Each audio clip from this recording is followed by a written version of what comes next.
The battle group that descended from orbit was larger than anything Jake had seen before. 12 Zephyrian warships landed in formation around the outpost, disgorging nearly 200 alien warriors. Jake watched through his scope as they established a perimeter that should have been impossible to break. "They're not taking any chances this time," Ben observed from his position in the makeshift bunker. Full military deployment with overlapping fields of fire. Zarathix studied the enemy formation with professional interest. Battle leader Keffer commands this force. He is cautious, but not very creative. He will expect you to attack his strongest points because that is what honor demands. Jake smiled grimly. Good thing we don't care about honor. Lisa, are those captured ships ready to blow? Lisa checked her detonator controls. All set, Captain. When you give the word, those ships will light up the sky like the 4th of July. Amy had been monitoring the alien communications with help from Chris's translation. Software. Captain, they're demanding that we surrender immediately or face total destruction. They're giving us 10 minutes to respond. What do you think, Zarathix? Jake asked. Would they keep their word if we surrendered? The alien warrior shook her head. Battle leader Keffer has no honor. He would execute the prisoners and claim they die resisting capture. Your only chance is to defeat his forces so completely that the fleet commanders cannot ignore your capabilities. Jake looked around at his small team. 30 humans against 200 professional alien soldiers was hopeless by any standard. Calculation, but Jake had never been good at standard calculations. Here's what we're going to do, he began, outlining a plan that made even Lisa look concerned. The explosion of the captured Zephyrian ships created a distraction that lit up the sky for miles. While the alien forces rushed toward what they thought was a human attack on their rear, Jake's team struck from the opposite direction using tunnels that Lisa had been digging for the past 2 days. The humans emerged inside the Zephyrian perimeter and began hitting targets with surgical precision. Amy jammed their communications while Ben and Chris attacked their command post. Lisa's demolition charges created chaos throughout their formation. Zarathix fought like a warrior possessed, but instead of the individual combat style of her people, she used the coordinated team tactics Jake had taught her. Her knowledge of Zephyrian weaknesses combined with human unpredictability created devastation among the enemy ranks. The battle lasted 3 hours and ended with battle leader Keffer dead and most of his force either killed or captured. Jake's team had taken casualties this time.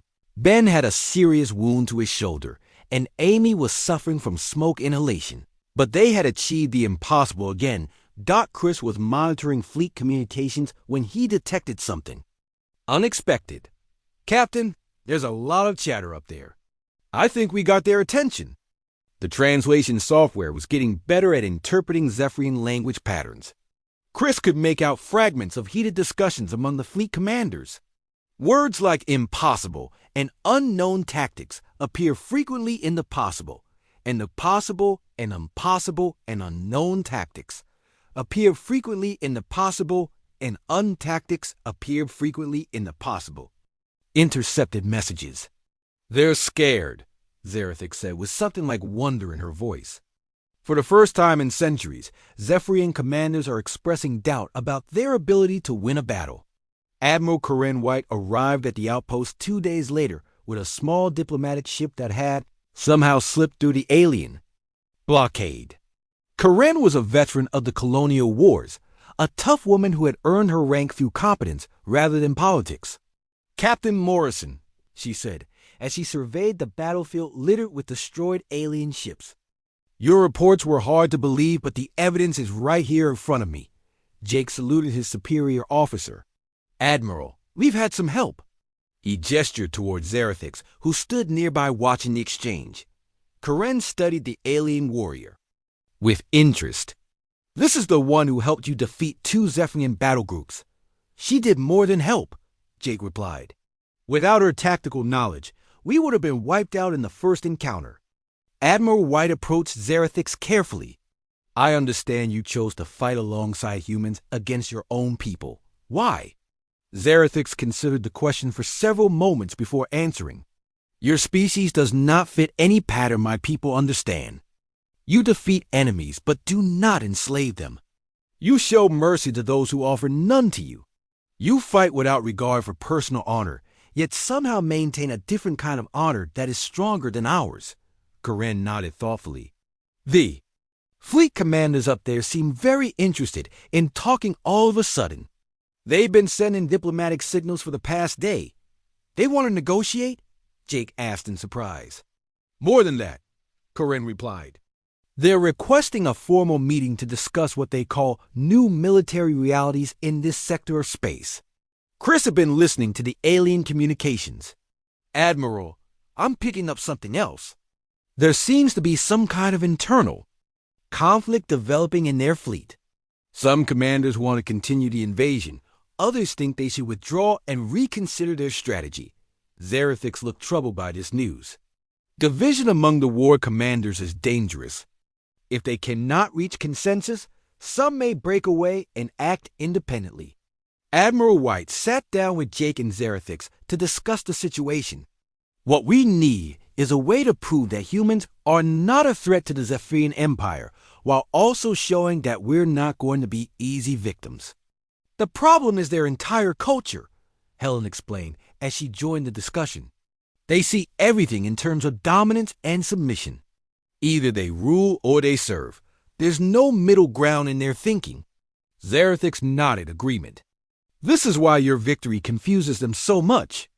You have proven you can defeat our forces, which should make you the dominant species. But you do not act like conquerors. You do not demand submission or tribute. They cannot understand what you want. Jake had an idea.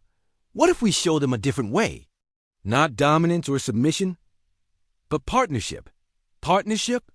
Zerathix seemed puzzled by the concept. Working together as equals, Jake explained. Your people have technology and military discipline. We have tactical flexibility and creative thinking. Together we might be stronger than either species alone. Admiral White looked interested. A joint military exercise? Something to demonstrate cooperation instead of conquest. It would have to be more than just military, Helen suggested. Cultural exchange, scientific cooperation, maybe even joint colonization projects. Zerathix was quiet for a long time, clearly struggling with ideas that challenged everything she had been taught. Such a thing has never been attempted. The Zephyrian Empire has always believed that only one species can rule in any given region of space. Maybe it's time to try something new, Jake said.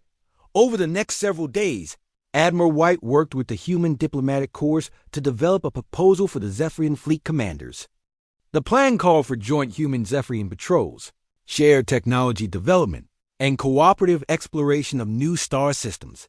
Zerathix served as an unofficial ambassador, helping to translate not just the language, but the concepts behind the human proposals. She found herself explaining ideas that she was still learning to understand herself.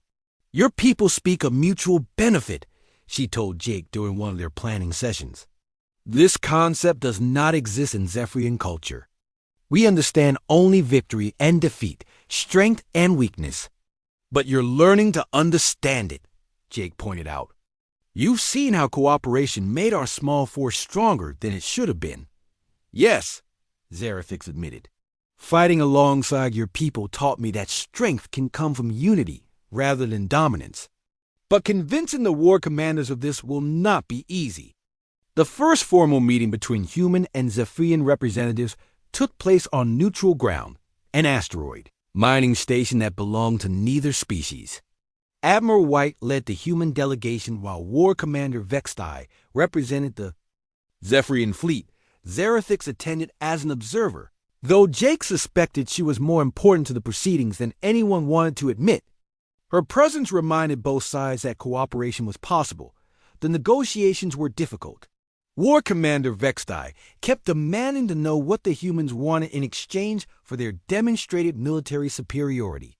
When Admiral White insisted that humans wanted partnership rather than domination, the Zephyrian commander seemed genuinely confused. You defeat our forces repeatedly, yet you offer to share power with us. Vextai asked through the translation equipment. This makes no sense according to natural law. Maybe natural law needs updating. Admiral White replied calmly. The breakthrough came when Zerathix spoke up during a particularly tense moment in the negotiations. War Commander Vextai, I have fought alongside these humans. I have seen their methods and learned their ways. They do not seek to rule us. They seek to learn from us while teaching us in return. Vextai stared at her in shock. You would abandon the traditions of our ancestors for these alien concepts? I would save our people from a war we cannot win, Zerathix replied firmly, and I would open our minds to possibilities we have never imagined. Jake spent the next 3 days studying everything they could learn about Zephyrian military tactics from Zerathix. The alien warrior was cooperative, but seemed convinced that sharing this information was pointless, since the humans would all be dead soon anyway. Your fleet will arrive in a standard battle formation, she explained while Jake and Helen took notes. 3 waves of attack ships followed by the main battle cruisers. They will establish orbital superiority first, then land-ground forces, to eliminate any survivors. Chris Taylor looked up from his communication equipment. Captain, I'm detecting the advanced scouts now. 3 ships, same class as the ones we fought before. They'll be here in about 6 hours. Jake felt his pulse quicken. The invasion was starting early, and they were nowhere near ready for it. How many people can we evacuate? Not enough, Chris replied. Even if we could get everyone to the transport ships, they'd never make it past the orbital blockade. Zerathix watched this exchange with something that might have been sympathy. Your people fight bravely, but you cannot win this battle. The Zephyrian Empire has never been defeated in open warfare. Maybe not, Jake said. But we've never been in open warfare with them either. Helen looked confused. What do you mean, Captain? Jake turned to Zerathix.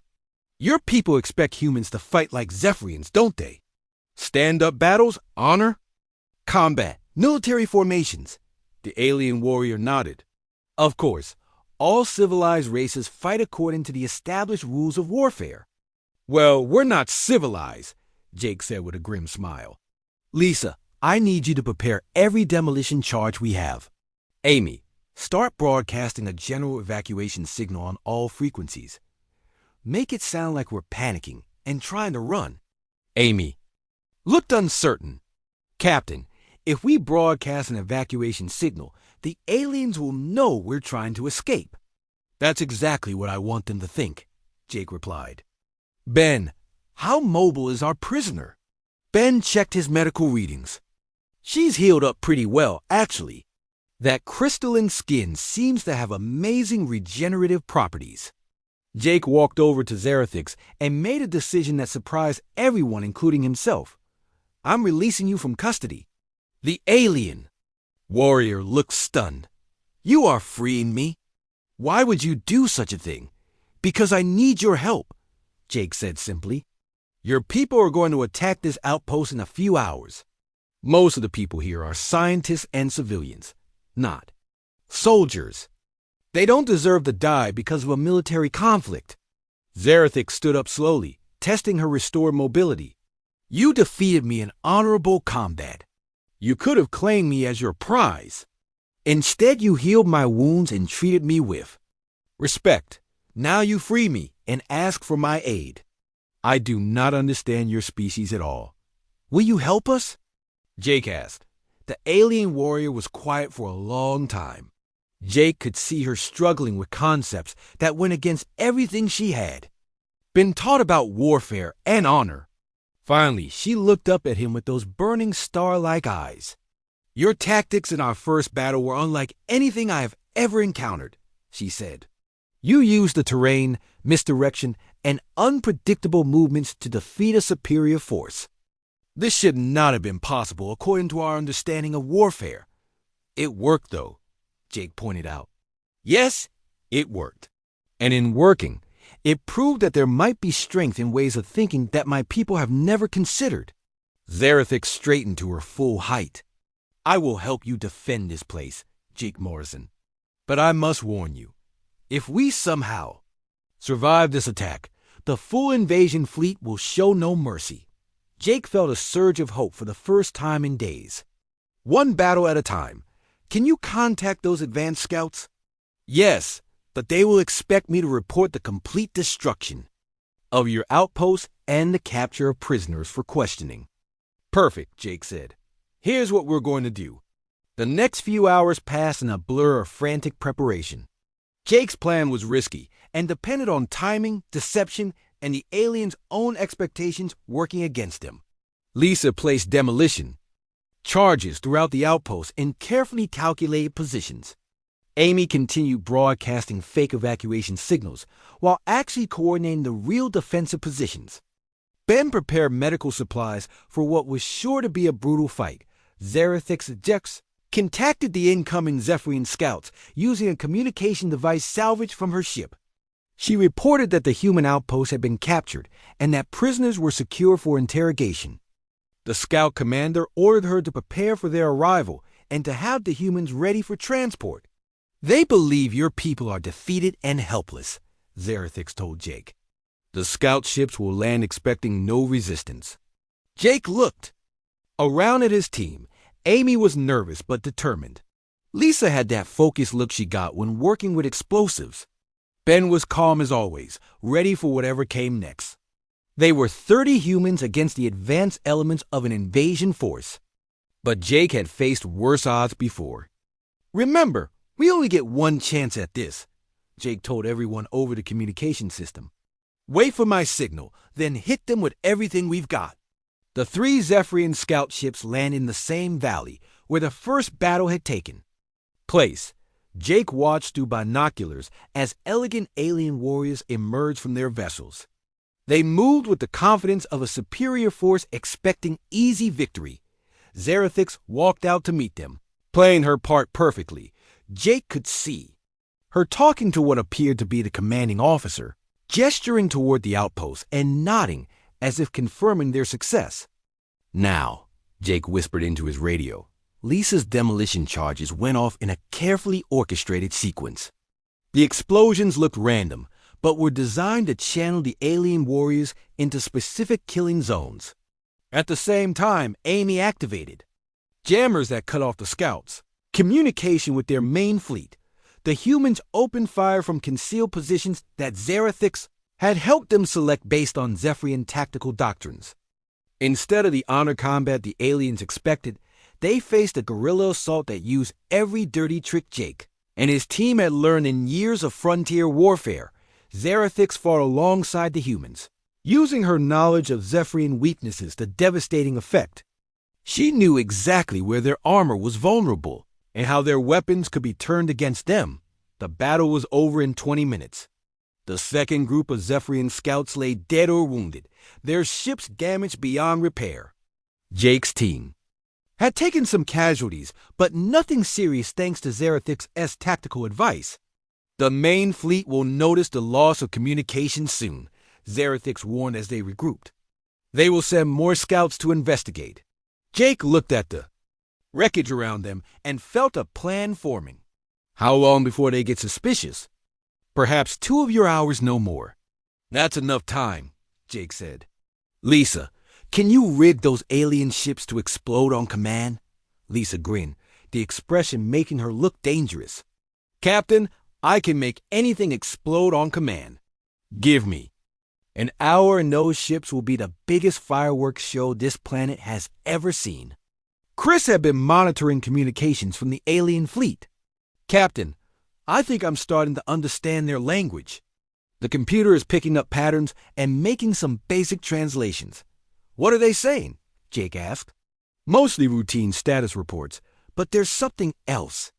I think there's disagreement among their commanders about how to handle the human situation. Some want to proceed with the full invasion. Others think they should investigate what happened to their scouts first. Zerathix looked surprised. Disagreement? The High Council does not tolerate questions about tactical decisions. Maybe your High Council doesn't know everything about warfare after all, Helen suggested. Jake's tactics have worked twice now against your people. Maybe some of your commanders are starting to realize that. Jake saw an opportunity. Zerathix, what would happen if word got back to your fleet that the scouts were destroyed by human? Tactics they'd never seen before? The alien warrior considered this. It would cause great concern. The Zephyrian Empire has dominated this region of space for centuries by maintaining military superiority. If humans can defeat our forces using unknown methods, they might be willing to talk instead of fight, Jake finished. It is possible, Zerathix admitted. But it would require proof that humans are not just clever fighters, but also honorable. Opponents worthy of respect. Jake looked around at his team and at the alien warrior who had chosen to fight beside them. I think we can provide that proof. But first, we need to survive the next wave of attacks.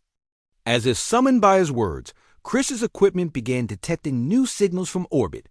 Captain, I'm showing multiple ships breaking away from the main fleet.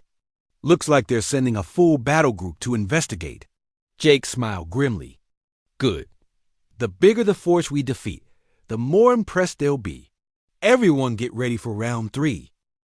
Jake stared at the alien warrior kneeling before him in the wreckage of what had been a brief but deadly battle. Zerathix kept her head bowed, and her crystalline skin seemed to pulse with a faint blue light. Her words echoed in his mind as he tried to understand what she had just offered. What did you say? Jake asked while keeping his weapon pointed at her. His team was still in defensive positions around the destroyed alien ships, watching for any signs of more enemies. Zerathix raised her head slightly and looked at him with those burning star-like eyes. I offer myself as your comfort slave. Human warrior, it is the way of my people when we are defeated in honorable combat. You have proven yourself the stronger. I am yours to command. Ben Carter moved closer with his medical scanner running. Captain, she's hurt pretty bad. That blue stuff leaking from her armor is definitely blood, and she's got internal injuries. Jake felt confused and uncomfortable with the entire situation. We don't keep slaves. That's not how humans do things. The alien looked genuinely puzzled by his words. Then you will execute me? That is also acceptable under our laws of war. A quick death is preferable to the shame of capture. Nobody is executing anybody, Jake said firmly. Lisa, check the area for survivors. Amy, try to get our communications working. We need to report this to headquarters. Amy was already working on her equipment. Still getting heavy interference, Captain. Whatever they used to jam us is still active. Jake studied the kneeling alien and made a decision. You're coming with us as a prisoner. Can you walk? Zerathix seemed surprised by this. You would take me prisoner instead of claiming me as your rightful prize? This is not the way of warriors. It's the human way, Jake replied. Ben, can you treat her injuries? Ben approached, cautiously with his medical kit. I'll do what I can, but I don't know anything about alien biology. This could be dangerous for all of us. The trip back to the human outpost took 4 hours. Zerathix rode in the back of Jake's vehicle with Ben, watching over her. She remained silent for most of the journey, but Jake could feel her studying him and his team. Her presence made everyone nervous, but Jake had decided she might be valuable as a source of information about her people. The human outpost was a collection of prefabricated buildings, surrounded by defensive barriers. It housed about 30 people, including scientists, technicians, and security personnel. The arrival of Jake's team with an alien prisoner caused quite a stir. Dr. Helen Rodriguez was waiting for them at the medical facility. Helen was the base's xenobiologist and had been hoping for exactly this kind of opportunity since they arrived on the planet. She was a tall woman with graying hair and the excited look of a scientist about to make history. Incredible, Helen said as she watched Ben help the wounded alien into the medical bay.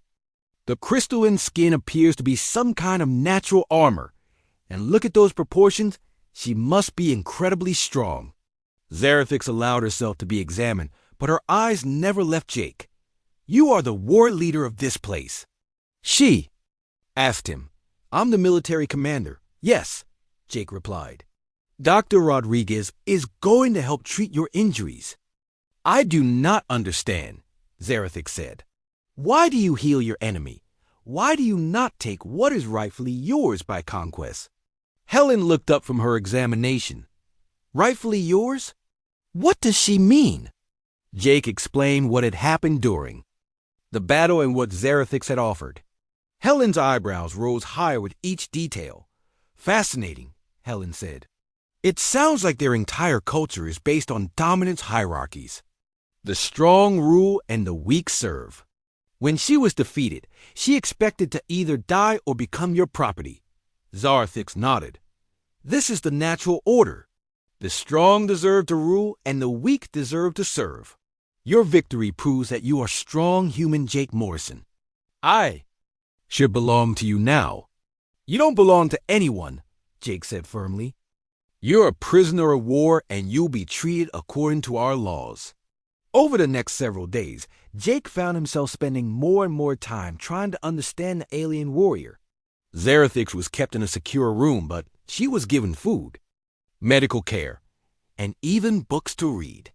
She seemed confused by this treatment. Your people are strange, Jake Morrison, she said during one of their conversations. You defeat your enemies, but then you care for them. You capture, but do not enslave. What kind of warriors are you? We're not just warriors, Jake explained. We're explorers, scientists, builders. We fight when we have to, but we prefer to find peaceful solutions. Zerathix laughed her wind-chime laugh. Peaceful solutions? There is no peace in the universe, only temporary truces between conflicts. The strong take what they want and the weak suffer. This has always been true. Helen joined many of these conversations, fascinated by the alien's perspective. Tell me about your empire, she asked. How is it organized? Zerathix seemed happy to discuss her people. The Zephyrian Empire spans 1,000 worlds.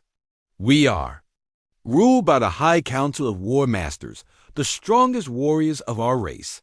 Below them are the war commanders like myself, then the battle leaders, then the common warriors. At the bottom are the defeated races who serve us. Serve you how? Jake asked. They provide food, resources, labor. In return, we protect them from other threats and allow them to exist. It is a fair arrangement. Jake and Helen exchanged glances. What about those who don't want to serve? Helen asked. They are eliminated, Zerathix said simply. A race that will not accept its place in the natural order is a danger to all civilized beings. Lieutenant Chris Taylor had been monitoring communications from his station in the command center. He was a quiet man who rarely spoke unless he had something important to say. When he appeared in the medical bay with a grim expression, Jake knew something was wrong. Captain, we need to talk, Chris said. I've been analyzing the communication. Frequencies from those alien ships. There's been a lot of chatter on those channels since the battle. They moved to a private room where Chris could speak freely. I think that fight was just the beginning, Captain. I'm picking up signals that suggest a much larger force is heading this way. Jake felt his stomach drop. How much larger? Based on the signal patterns, I'd say we're looking at a full invasion fleet. Maybe 100 ships or more. Jake returned to Zerathix with this new information. Is there something you want to tell me about why you were really here? The alien warrior looked at him for a long moment before answering. My scouting force was sent to evaluate the threat level of your species. We detected your ships entering our territory and needed to assess your military capabilities. And what was your assessment going to be? Zerathix was quiet for several seconds. That humans are dangerous and should be eliminated before they can spread further into the galaxy. But we're not aggressive, Helen protested. We're explorers, not conquerors. You carry weapons. You build fortified settlements. You defeated my warriors using tactics I had never seen before. Zerathix looked directly at Jake. Your people may tell themselves they are peaceful, but they are natural warriors. The High Council will see this as a threat. Jake realized the full scope of what they were facing. How long before this invasion fleet arrives? They should be here within 10 of your days, Zerathix replied. When they arrive, they will destroy this outpost and any humans they find. Then they will hunt down the rest of your species. Jake looked at Chris and Helen. 30 humans against 100 alien. Warships was not a battle they could win through conventional means. They needed a miracle, or they needed help from someone who understood their enemy. What would it take to stop this invasion? Jake asked. Zerathix seemed surprised by the question. Stop it? The decision has been made by the High Council. Nothing can stop it now. There has to be something, Jake insisted. Some way to prove that humans aren't a threat. Zerathix studied him carefully. You truly do not understand, do you? This is not about threat assessment anymore. This is about honor. My defeat demands vengeance. The only way to restore the honor of the Zephyrian Empire is to completely destroy the species that defeated me. Jake felt the weight of responsibility settling on his shoulders. His decision to capture rather than kill this alien warrior had apparently doomed his entire species. But as he looked at Zerathix, he began to form the outline of a desperate plan. Jake Morrison wiped the sweat from his forehead as he studied the rocky landscape through his binoculars.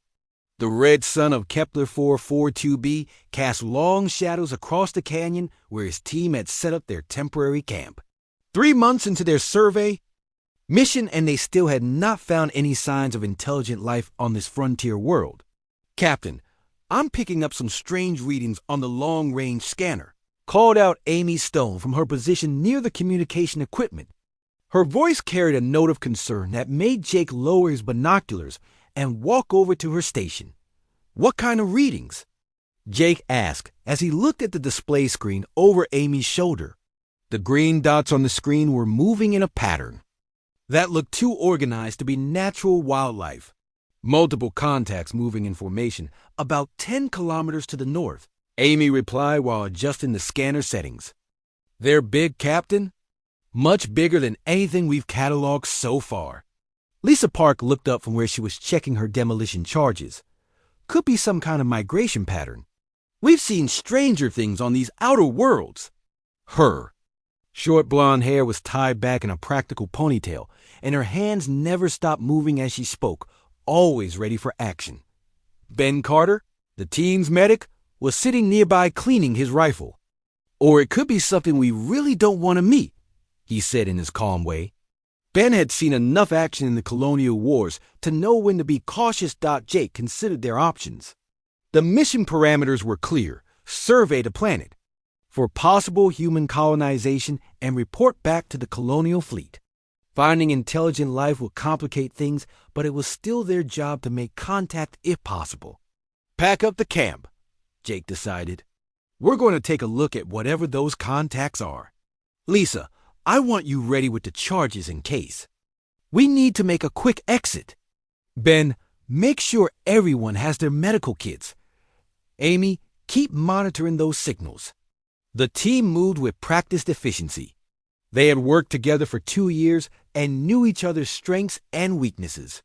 Jake trusted them completely, and they trusted him to get them home safely. They loaded their equipment into the 2 all-terrain vehicles and headed north through the rocky terrain. The landscape was harsh but beautiful in its own way. Purple vegetation grew in patches between the red rocks, and strange bird-like creatures flew overhead in the orange sky dot as they got closer to the source of the scanner readings. Amy's equipment began picking up artificial signals. Captain, I'm detecting electromagnetic emissions consistent with advanced technology, she reported through the vehicle's communication system. Whatever is out there, it's not natural. Jake felt his pulse quicken. First contact with an alien. Species was every explorer's dream and nightmare at the same time. The colonial fleet had protocols for such encounters, but those protocols were written by people who had never actually met an alien. They created a ridge, and Jake ordered both vehicles to stop. Below them in a shallow valley was a sight that made all 4 humans stare in amazement. 3 sleek silver ships had landed in a triangular formation. The ships were beautiful in a way that human technology rarely achieved, with flowing lines. that seemed to bend light around them. Tall figures moved around the ships with grace and purpose. Even at a distance, Jake could see that they were not human. They were taller than any human, and their movements had a fluid quality that was almost hypnotic to watch. "First contact protocol," Jake said quietly into his radio. "Everyone stays. Calm and follows my lead. Amy, start recording everything.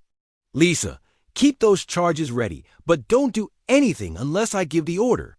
Ben, have your medical scanner running in case we need to know about their biology." They approached slowly, with Jake's vehicle in the lead. The aliens had noticed them now and were gathering near their ships. Jake counted at least a dozen of them, all tall and elegant with what looked like crystalline skin that caught the light. One of the aliens stepped forward as Jake stopped his vehicle about 50 meters from their ships. Jake took a deep breath and stepped out with his hands clearly visible and empty. The alien was female, he thought, though it was hard to be sure with such a different species. She was nearly 7 feet tall with pale blue skin that seemed to shimmer like crystal. Her hair was white and moved like liquid silver. She wore what looked like armor made from the same crystalline material as her skin. Jake raised his hand in what he hoped was a universal peaceful gesture. The alien female tilted her head and said something in a musical language that sounded like wind chimes. When Jake did not respond, she spoke again in perfect English. "I am War Commander Zerathix of the Zephyrian Empire," she said with a voice that was both beautiful and cold. "You will surrender your weapons and submit to questioning about your species and your presence in this sector." Jake felt his team tense behind him. This was not going according to First Contact Protocol. "I am Captain Jake Morrison of the Human Colonial Survey Team," he replied carefully. "We come in peace to explore this world for possible settlement." Zerathix laughed, and the sound was like breaking glass. "Settlement? This world belongs to the Zephyrian Empire, as do all worlds in this region. Your species will submit to our authority or be eliminated." The other Zephyrians began moving to surround the humans. Jake realized that this was not going to be a peaceful first contact. "We don't want any trouble," he said while slowly reaching for his sidearm. "We're just explorers. Explorers who carry weapons and travel in armored vehicles," Zerathix observed. "Your species shows the signs of being naturally aggressive.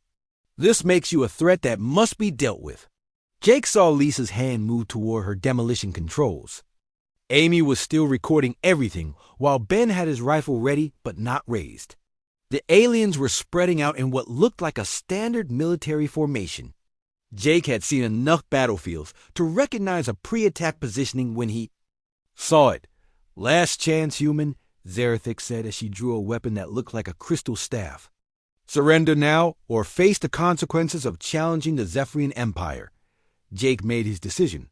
"Lisa now," he shouted as he dove to the side and drew his pistol. The explosion was perfectly timed. Lisa had placed charges in the rocky outcropping above the alien ships during their approach, using the demolition skills she had learned in the mining colonies.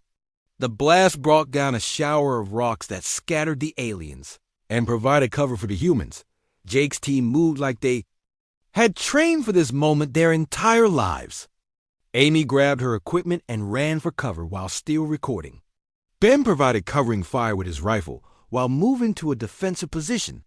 Lisa detonated more charges to create confusion among the aliens.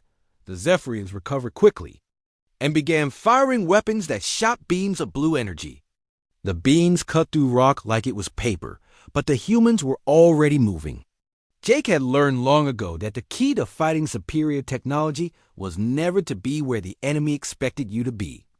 "Amy, call for backup," Jake ordered as he fired at an alien trying to flank their position. His bullets seemed to bounce off the crystalline skin, but the impact was enough to stagger his target.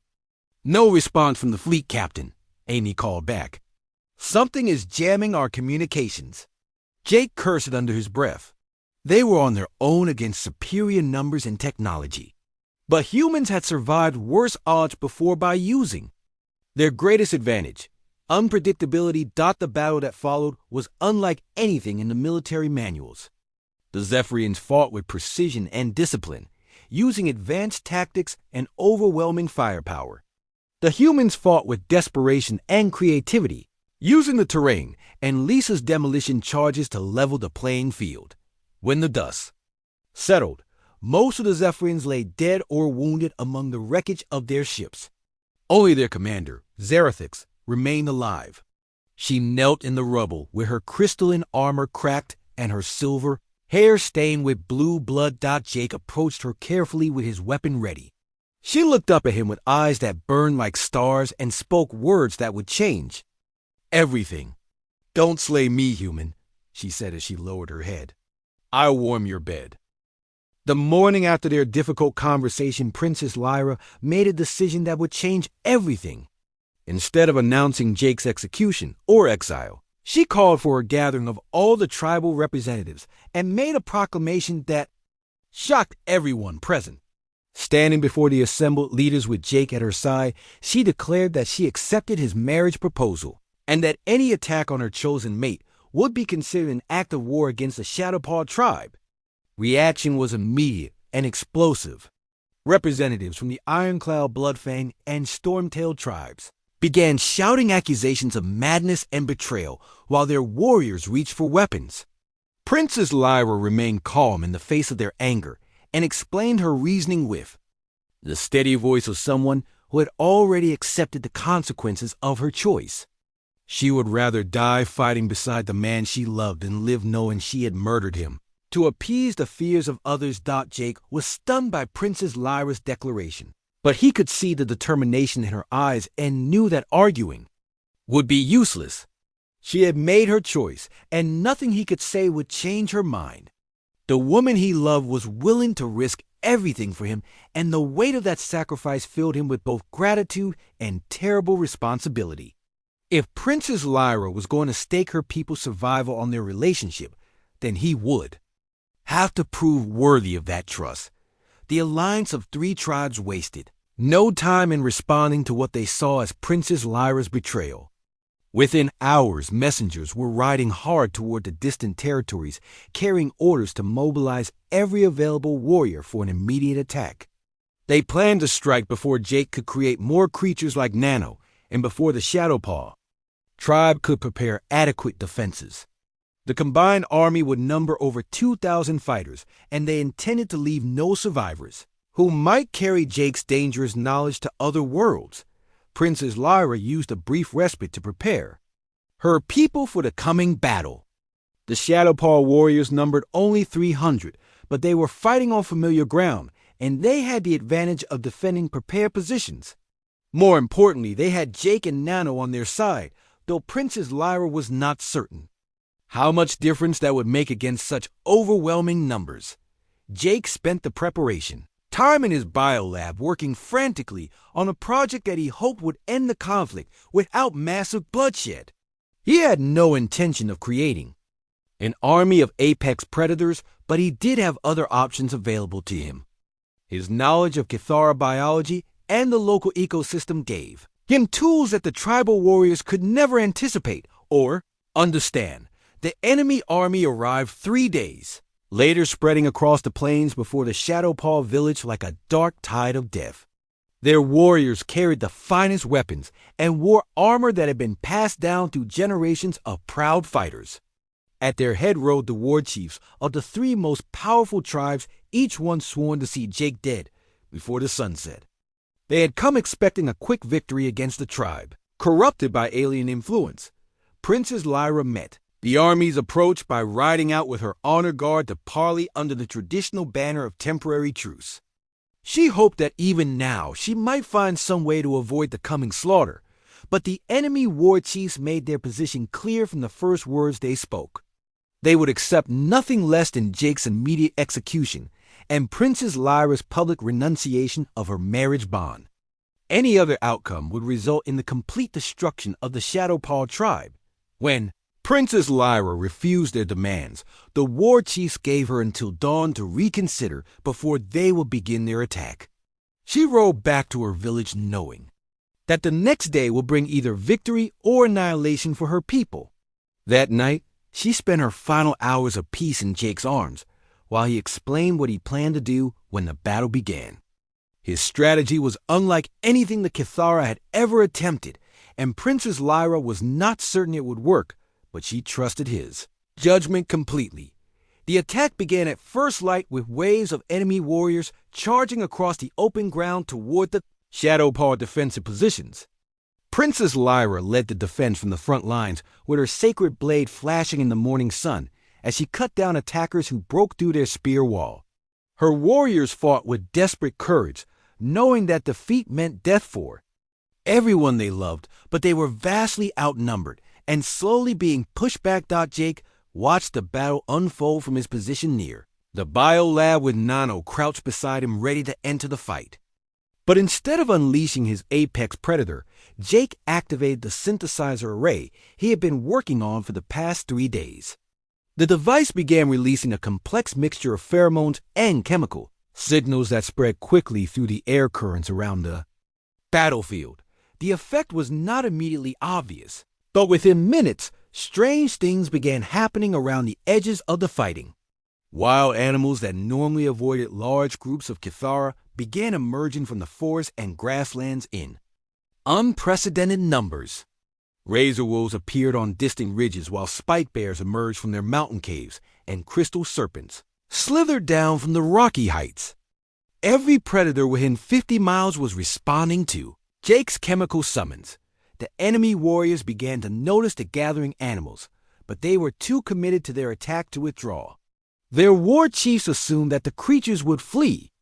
Once the real fighting began, as wild animals always did, when faced with organized Kithara forces.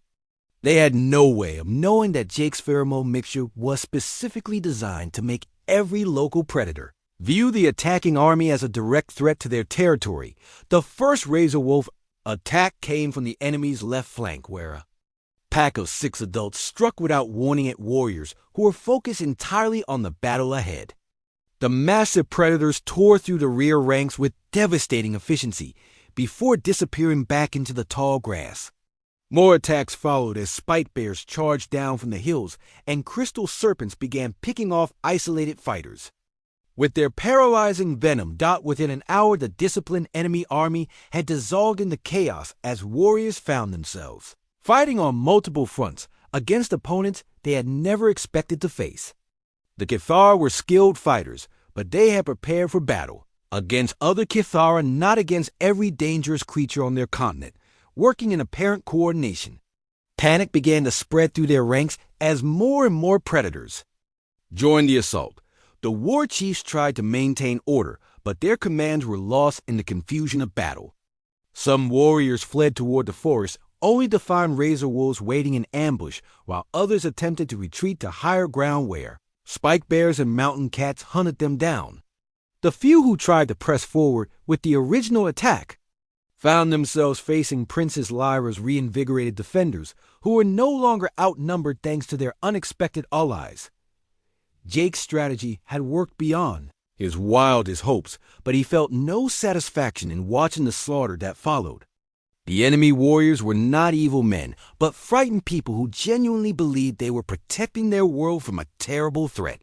Their deaths weighed heavily on his conscience, even though he knew that avoiding this battle would have meant the destruction of Princess Lyra's tribe. The battle ended when the surviving war chiefs agreed to an immediate ceasefire in exchange for Jake calling off his animal allies. The proud army that had arrived expecting easy victory limped home with less than half their original numbers and a new understanding of the power that Jake commanded. Word spread quickly that the alien could make the very wilderness itself fight. On his behalf, Princess Lyra found Jake sitting alone after the battle with Nano beside him and tears in his eyes. The victory had saved her people, but at a cost that would haunt him forever. She held him close and whispered that he had done what was necessary to protect those who could not protect themselves. The other tribes would think twice before threatening the Shadow Paw. Again, now that they understood what Jake was truly capable of. In the months that followed Jake and Princess Lyra worked together to build a lasting peace between the tribes. Jake used his knowledge to help solve problems that had plagued the Kithar for generations while demonstrating that his power could heal as well as destroy. The Whisper Mites throughout their world remained unchanged as Jake had learned the wisdom of not interfering with nature unless absolutely necessary. Nano became a symbol of protection rather than threat as the great predator guarded the growing alliance of tribes that chose cooperation over conflict.